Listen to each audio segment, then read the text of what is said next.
I'm going to show you how to make a driftwood coat hanger similar to this one.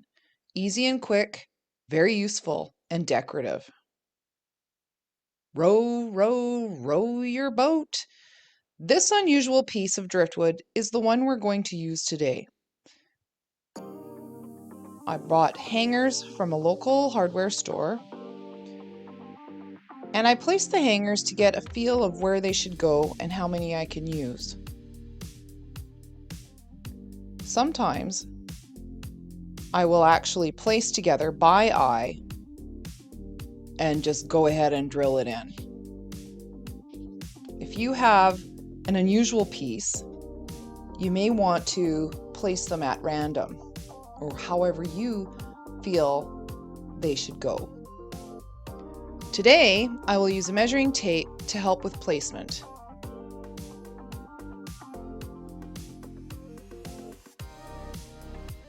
Trying to make them even. It's not exact, but because this one's going to be in the entryway, I want it to be looking as straight as I can. I also used a straight edge to ensure the hooks are somewhat straight and can be hung up level. This particular driftwood piece was one that my daughter had found and we've had lying around for years. Now, once I was happy with the hook placement, I marked all the holes where the screws go.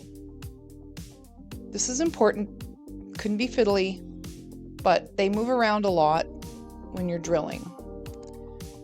Then what I did was I placed one screw for each hook. So it's good to know exactly where the hook should be because you will get a little bit of movement with this.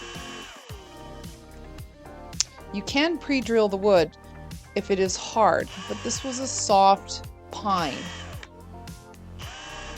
Then I attached the second screw. Beautiful. Now I will show you how to mount it on the wall. You will need a stud finder because you will want to ensure that it will stay in place with weight on it. Coats and bags can be quite heavy. Once you've marked where the studs are and which ones you're going to use, I placed my driftwood coat hanger in place where it looked somewhat even and marked on it where I'm going to drill holes that will attach to the wall. I drilled out the holes for the screws to go through, leveled it as best I could, and then what I did was I pre-drilled the studs in behind through the coat hanger, and then I attached the coat hanger to the wall. And beautiful result. Very unusual, nice piece, nicely done. Looks great. Thanks for watching. Hope this gives you some ideas.